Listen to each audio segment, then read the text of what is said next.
Okay, imagine this. You meet someone totally new. Right. Mm-hmm. Before they even, like, open their mouth, before you consciously think anything, your brain's already made a call. Yeah. We're talking as little as 100 milliseconds. It's wild. Faster than you can blink, really. Faster than you even know it's happening. It's just snap. That's it, isn't it? That unbelievable speed. That's kind of the hallmark of human first impressions. And today, on the deep dive, that's exactly what we're getting into, the fascinating science behind these snap judgments. Yeah, we'll unpack, where they came from, evolutionary roots and all that, how your brain actually pieces them together, and, well, the shortcuts and biases that inevitably come along for the ride. And here's the really modern twist. We're going to look at how AI groundbreaking stuff is now being used to analyze and even understand these super fast human perceptions. Mm-hmm. Which brings up its own set of, capabilities, but also some pretty big limitations. So our mission today, it's pretty straightforward. We've gone through a ton of research, and we're pulling out the key insights for you, giving you like a shortcut to getting informed about something that affects basically every single social interaction you have. Right. We'll look at its impact on, well, everything. Individuals, cultures, politics, even how kids develop. And we'll definitely touch on the ethical questions surrounding AI's growing role in all this. So yeah, let's dive in. Let's do it. Okay, so the foundational science of these snap judgments. Let's start with that speed. It's almost like unbelievable. There's a term for it, right? Thin slicing. That's the one, yeah. Nalini Ambady, a psychologist, did a lot of the pioneering work here. Okay. Think of it as your brain's sort of superpower for rapid assessment. Just a quick glimpse of someone's face, and boom, judgments are forming. Milliseconds. And it's not like learning arithmetic. It's baked in. Pretty much. Okay. It's considered hardwired. It's a low-effort, high-speed thing your brain does, mostly outside of your conscious awareness, like autopilot. This ability probably helped early humans make those critical friend or foe distinctions really fast. Yeah. Super important for survival. Right. So things like trustworthiness, maybe attractiveness, those get judged first. Exactly. Those are often the quickest judgments because they were so key back then. Trustworthiness especially.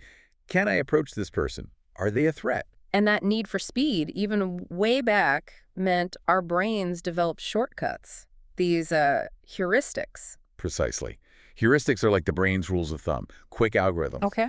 Instead of analyzing every tiny detail, which would take forever, it uses these shortcuts. Like, assuming someone standing tall is confident or competent. Makes sense for speed. Totally. But the trade-off is they're not always accurate. They're based on broad strokes, generalizations, efficiency over perfect accuracy. Which leads to this kind of paradox we found in the research. Sources say first impressions can be remarkably detailed and often surprisingly accurate, but then also not always accurate or sometimes completely oblivious to reality. How does that work? How can they be both? Yeah, it sounds contradictory, doesn't it? But the accuracy probably relates to those big evolutionarily important cues. Like trustworthiness again? Dominance. Exactly. Things crucial for immediate survival assessment. Am I safe? Is this person in charge? Those gut feelings can actually be surprisingly on target sometimes. Okay, so where do the mistakes, the inaccuracies, come from? Well, that's where things like overgeneralization kick in. Or cultural differences. What means one thing in one culture might mean something totally different elsewhere. Right. And just relying too much on superficial stuff.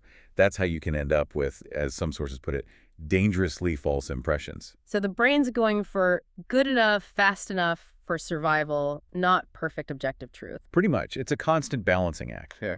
Quick decisions versus deep, nuanced understanding. Speed often wins in that initial moment. So when this is all happening, this super fast assessment, what's actually going on inside the brain? What's the architecture? Oh, it's a whirlwind in there. First impressions pull from so many signals simultaneously. Facial expressions, obviously. Body language, posture, gestures. Vocal cues are huge too. Tone, pitch, how fast someone talks, volume, even their accent. Wow. Okay. And yeah, even just physical appearance. Clothing, hair, tattoos, piercings, all of it feeds into that initial judgment. And it can happen visually, through sound, or even just reading something someone wrote. Are specific brain areas firing up during this? Absolutely. Yeah. Certain parts really light up. There's The amygdala, which is often involved in processing sensory input and social cues, kind of like the brain's threat detector. Okay. Then there's the posterior cingulate cortex, or PCC. That seems involved in telling harmful from non-harmful things, linking emotion and memory, decision-making. Complex stuff. Very. And another area, the dorsomedial prefrontal cortex, the DMPFC, shows more activity right when you're forming that impression. And all this input, it somehow gets boiled down. Often, yeah. It seems like a lot of it distills into two main dimensions. First, warmth or trustworthiness, basically. What are their intentions, good or bad? Yep. And second, power or dominance. What's their ability to act on those intentions? Are they competent, capable? So it sounds like it's holistic, like the brain just grabs everything at once. That's a good way to put it. It's automatic. Integrating all this multimodal sensory data through interconnected circuits. Just whoosh, you get this seemingly complete impression categorized along those key lines like trust and power. Which makes them powerful, but also prone to error. Exactly. Powerful, fast, but because of those shortcuts and generalizations, inherently prone to bias. Which brings us right to the biases themselves. Yeah. The things that make first impressions so sticky, right? Hard to shake. Totally. These cognitive shortcuts, while efficient, are where the biases creep in. And yeah, they make those initial takes really hard to revise. It's like they set in cognitive concrete sometimes. So it's a self-reinforcing cycle. Often, yes. Let's tick off a few common ones. You've probably heard of the primacy effect. First information matters most. Exactly. Whatever you learn first about someone carries extra weight. If you hear good things first, you tend to view subsequent info, even if it's mixed, more positively. And vice versa. That first piece really anchors the whole impression. Then there's the halo effect. I feel like I see this one everywhere. Oh, definitely. It's powerful. One single positive trait, maybe someone's attractive, or they went to a fancy university, Right. and you unconsciously assume they have a bunch of other positive traits, like they must also be intelligent, kind, competent, whatever. And the flip side is the horns effect. Yep. One negative trait can cast a shadow over everything else unfairly. What about the baby face bias? That sounds specific. It is, and it's fascinating. People with features we associate with babies, like rounder faces, bigger eyes, smaller chin, they often get perceived as more trustworthy, maybe more naive, warmer, even more submissive, which of course might have no bearing on reality. In confirmation bias, this seems like a really big one for making impressions stick. It's huge. This is the brain's tendency to actively look for evidence that confirms what it already thinks, or what it decided in that first impression. So you ignore stuff that doesn't fit. Pretty much. Or you downplay it, find ways to explain it away. People really do tend to stick with their initial gut feeling. Why? Because frankly, it takes more cognitive effort to revise an opinion than to maintain one. So that initial impression sets up an expectation. An initial expectancy. And then your brain goes hunting for proof, like a biased detective. That's a great analogy. Yeah. Which makes those first impressions very difficult to change. We also see an over-reliance on appearance, just physical features swaying judgment, sometimes way off base. And implicit attitudes. Those are the unconscious ones. Right. Biases picked up from society, past experiences. They operate below the radar, influencing your gut reactions and judgments without you even knowing it. Like maybe a subtle preference for people who look a certain way. Wow. That's quite a cocktail of biases shaping our instant takes on people. Really powerful and often invisible. Okay, so humans are doing all this incredibly fast, often biased impression formation. Where does AI fit in? How is it being used to analyze or understand this uniquely human thing? Well, AI has come a long way from just crunching numbers. It's moving into trying to get a nuanced understanding of social dynamics. Like what? Take systems like the Behavioral Foundation model, B.FM they call it. These models are trained on massive data sets. We're talking like over 68,000 people's data. Oh. And they use it to try and predict group behavior. Maybe how a group will make investment choices, or even deduce psychological traits, like how extroverted someone might be based on their behavior. So it's not just predicting actions, but trying to infer personality, trying to figure out the why. Kind of, yeah. It's designed to reason about human actions, as one source put it. There are several key AI techniques involved. Okay. You've got natural language processing, NLP, looking at the words people use, computer vision, analyzing nonverbal cues, expressions, gestures, and then there's emotion recognition, or affective computing. Affective computing. Yeah, it processes multiple streams of data, facial expressions, voice patterns, sometimes even physiological signals like heart rate to try and detect emotions. Happiness, sadness, anger, even cognitive states like fatigue or attention levels. That really does sound like AI stepping into territory we used to think was just human, trying to understand human behavior, reason about why people act the way they do. It is a major shift. AI is moving into these complex human domains, and while that offers potential benefits, think mental health support, maybe even informing policy, the ability to predict and potentially understand behavior so deeply also carries some serious ethical weight, especially around influencing or manipulating perceptions. Let's break down some specifics. What can these AI models actually do regarding first impressions, and what are their limits? Those behavioral foundation models like BFM. Okay, so they can predict and simulate human actions and preferences, like forecasting group choices or deducing traits from data. But the limits? Well, they're not really designed yet for huge, messy, large-scale things like predicting political movements. Their performance is often best in more structured, specific situations. They haven't really been tested broadly in the wild, so to speak. Got it. What about emotion recognition, effective computing? Strengths are detecting emotional states in real time from faces, voices, super useful for things like adaptive learning systems, maybe. Right. The compassion or empathy is simulated, right? It's not genuine feeling. There's a risk of it feeling superficial. And a huge issue is cultural bias. If the training data mostly reflects one culture's way of expressing emotion, it might totally misread someone from a different background. That's a big one. Computer vision for facial analysis sounds powerful, maybe a bit scary. It is powerful. It can model how people might perceive a face from a photo, predicting trustworthiness, even perceived electability. Some systems can even tweak images to create a specific desired impression. Yikes. The limitations there seem obvious. Definitely. It risks perpetuating, even amplifying human biases, racial, gender, you name it. And the ethical concerns around manipulation, especially with deepfakes getting so good, are massive. Okay. And NLP, natural language processing. NLP can analyze text and speech for insights. Think summarizing huge amounts of research quickly, generating ideas, maybe even analyzing therapy session transcripts for patterns. Limitations? It can struggle with nuance, sarcasm, complex context, and like the others, it can easily pick up and spread misinformation or biases present in the data it learned from. We also heard about wearables and IoT data. Right, collecting biometric data, heart rate, movement, sleep patterns, even brainwaves sometimes. Yeah. This can monitor stress, activity, provide real-time feedback for well-being. Privacy concerns, I assume. Huge privacy concerns. And the data itself doesn't mean much without human expertise to interpret it correctly in context. A high heart rate could be stress, or it could be excitement, or just exercise. So AI is amazing at pattern spotting, making predictions from data. But what's fundamentally missing compared to us, to human intelligence? What makes human judgment still so crucial? That's really the core question, isn't it?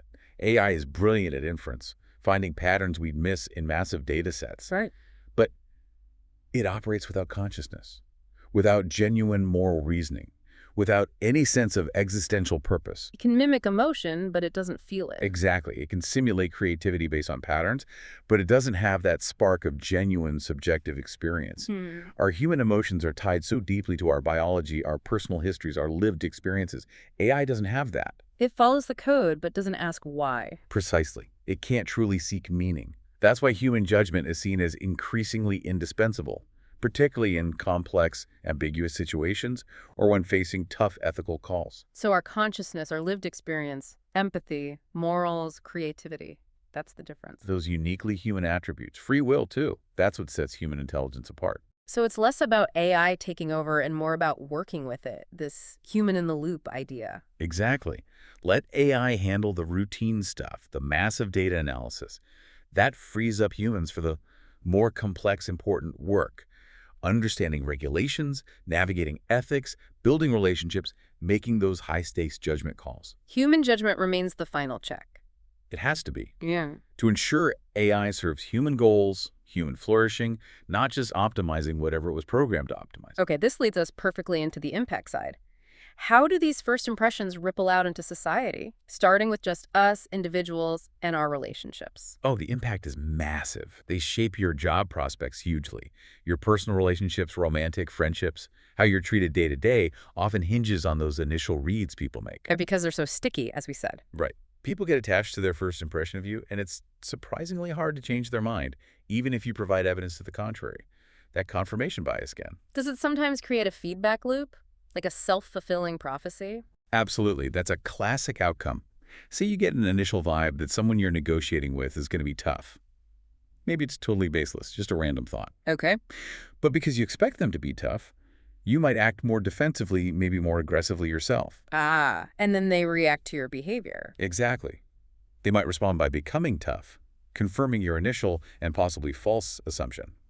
It creates this negative spiral, and sources say it can lead to subpar bargaining outcomes for both sides. Nobody wins. That's kind of scary. It means managing impressions is actually a really important social skill. It really is. People consciously use impression management techniques, maybe downplaying traits they think others find annoying, highlighting their strengths, adjusting their body language or tone. And how we think others see us matters too. Meta-perception. Your idea of how others perceive you really influences your own self-concept and how you behave. It's all interconnected. Moving beyond individuals, what about the impact on culture? Intergroup relations. Are first impressions universal, or do they change culture to culture? They seem universal in that we make them quickly, but how we make them and what cues we focus on is deeply shaped by our cultural context. Culture acts like a set of lenses. How so? Examples. Well, think individualistic versus collectivistic cultures. Western cultures often attribute behavior more to stable internal personality traits. Right, she did that because she's an angry person. Kind of. Whereas some collectivistic cultures might put more emphasis on situational factors or social roles. Also, communication styles differ vastly high context versus low context, which can lead to instant misunderstandings in first encounters. And biases based on cultural stereotypes kick in automatically. Often, yes. Rapid automatic activations. This is where prejudice starts negative impressions triggered by race-related cues, gender stereotypes, ageism. Which sounds like the seed of that us versus them thinking, the tribal inclination. It really does seem connected. It's thought to be an old adaptive response to be wary of the outgroup, but it can go wrong. In extreme cases, it can lead to dehumanized perception. Dehumanized. Yeah, where people start processing members of an outgroup almost like objects, not fully human individuals. Yeah. And sadly, that can make it psychologically easier to commit inhumane acts. Wow. And you get these cultural echo chambers, where what's obvious common sense in one group seems bizarre or wrong to another. It totally hinders understanding. And it helps to explain, unfortunately, why some groups might feel justified in trying to suppress or even eliminate other cultures they perceive as threatening. Scaling up again, what about leadership? Politics, public opinion. How big a role do first impressions play there? Huge. Absolutely huge. Research shows that voters' judgments about a candidate's trustworthiness or competence, sometimes based just on seeing their face for a fraction of a second. Seriously? Yeah, those snap judgments can actually predict election outcomes with surprising accuracy sometimes. And of course, political partisanship massively colors how you see a candidate, even if you're told their party affiliation isn't what you thought. And leaders know this. They actively try to manage their image, right? Oh, absolutely. They are masters of impression management. Through influential speeches, careful image making, trying to tarnish opponents, spreading misinformation or disinformation, and deliberately playing on emotions, fear, anger, prejudice. Propaganda techniques are all about exploiting these cognitive shortcuts. Like what? Things like name-calling, slapping a negative label on someone or something so people reject it without thinking. Or the opposite, glittering generalities or virtue words, using positive, vague terms so people accept something without evidence. Right. Transfer uses symbols people respect, like a flag or religious icon, to link that respect to the leader's cause. Testimonials use celebrities or trusted figures to endorse something. There are some infamous historical examples. That 1988 Willie Horton ad in the U.S. Playing directly on racial fears and stereotypes, yeah. Or the 1964 Daisy ad using fear of nuclear war in a presidential race. Hitler's propaganda machine. All examples of exploiting these rapid judgment pathways. Even tiny things, like where a candidate's name appears on the ballot, can influence votes sometimes. And with modern tech amplifying all this. It contributes to what people call a post-truth environment, where emotional appeals, gut feelings, and carefully crafted personas can sometimes feel more real or important than factual debate, which is obviously a challenge for democracy. Finally, let's touch on education and development. How early do these first impressions start mattering? Incredibly early. Research suggests kids as young as three, are already making judgments about trustworthiness and competence just from looking at faces. Wow, so those first interactions at school are critical. Hugely critical. Positive initial experiences with teachers, feeling safe and accepted in the school environment that's fundamental for kids adjusting, learning to regulate their emotions, and ultimately succeeding academically. It shapes the mindsets they will carry through life. And negative impressions can be really damaging. Absolutely. Think about ageism in the workplace later on, for example. A negative first impression based on age can lead straight to social rejection, fewer opportunities. Where does AI fit into education then? It seems like it has huge potential there. Massive potential. AI can create personalized learning paths tailored to each student, provide instant feedback, make complex abstract ideas more understandable. It could really democratize access to quality learning. What about the social-emotional side? Can AI help with that? Potentially, yes. Mm-hmm. AI could assist with monitoring emotional states in real time, with ethical safeguards, of course, offer prompts for reflection, even create virtual role-playing scenarios for practicing conflict resolution. Immersive tech like VR might even help build empathy by letting students experience different perspectives. But there must be concerns, too. Definitely. A big one is over-reliance. If kids interact more with AI than with humans for social learning, could it lead to a kind of superficial empathy? Could it hinder their ability to navigate messy, real-world social conflicts? That human interaction is so crucial. And again, the bias issue. If the AI's training data reflects certain cultural norms about emotion, it might misinterpret or even marginalize students from different backgrounds, affecting their sense of belonging. Okay, wrapping this all up, we have to confront the ethics, the societal challenges, and maybe look towards the future. This intersection of AI and human impression seems fraught with responsibility. It really is. And the ethical imperative is front and center. We know AI systems can inherit and even amplify biases from their training data, racial, gender, age, socioeconomic. We've seen examples, right? Facial recognition working poorly on certain groups, hiring tools biased against women. Exactly. And when these bias systems are used in critical areas, hiring, loan applications, healthcare decisions, even law enforcement, the result can be real-world discrimination. Systemic inequality gets baked in. And the potential for deliberate manipulation is also deeply concerning. Hugely. AI's ability to subtly alter images or create convincing deepfakes, fake videos, or audio is a serious threat. Imagine manipulating videos of political leaders to sway an election or ruin someone's reputation. It erodes trust in everything we see and hear. It fuels that post-truth problem. So accountability becomes really tricky. Very. Which is why we desperately need strong ethical frameworks. Principles like safety, privacy, fairness, transparency, explainability, and clear lines of responsibility and accountability. And crucially, human oversight. Always. Humans must remain in the loop to ensure AI doesn't override fundamental ethical considerations or displace human responsibility for outcomes. These insights also shed light on deeper issues like cultural intolerance and conflict. Yeah, connecting back, our tendency to categorize people into in-groups and out-groups, often treating our group better, that seems hardwired. The tribal inclination. Right. And those cultural lenses we talked about lead to misinterpretations, reinforcing stereotypes. It can escalate from simple misunderstanding to prejudice, discrimination. We see it in things like implicit biases, potentially leading to harsher outcomes in the justice system for some groups. And threats to a group's identity can become flashpoints for conflict. Yes, sadly, leading sometimes to breaking societal rules or even attempts to eliminate other cultures perceived as threats. How do we counteract that? Well, awareness of our own biases is step one. Promoting empathy is key things like intergroup contact, especially informal interactions where people have equal status and work towards common goals. Restorative justice approaches focus on repairing harm and are often more culturally responsive. Can AI help here? Maybe. AI could potentially assist with cross-cultural training or adapting communication styles. But again, the huge caveat is ensuring the AI itself isn't perpetuating the very biases we're trying to overcome. It's a fine line. So looking ahead, how do we use all this knowledge about first impressions, biases, AI's power to foster what you might call human flourishing, to aim for a more balanced existence in this AI era? That's the goal, isn't it? Human flourishing, that deep sense of satisfaction from living authentically, realizing potential. Thoughtfully designed AI could enhance this. Personalized learning, maybe tools for emotional enrichment, cognitive diversification. But we have to protect the human element. Absolutely. We must consciously preserve what's uniquely human. Right. Judgment, creativity, emotional depth, the search for meaning. AI, powerful as it is, lacks consciousness, lacks true empathy, lacks morals, lacks free will. It's a tool, not a replacement for the human spirit. You also mentioned a connection to nature biophilia. Right, that innate human need to connect with nature. It's vital for well-being.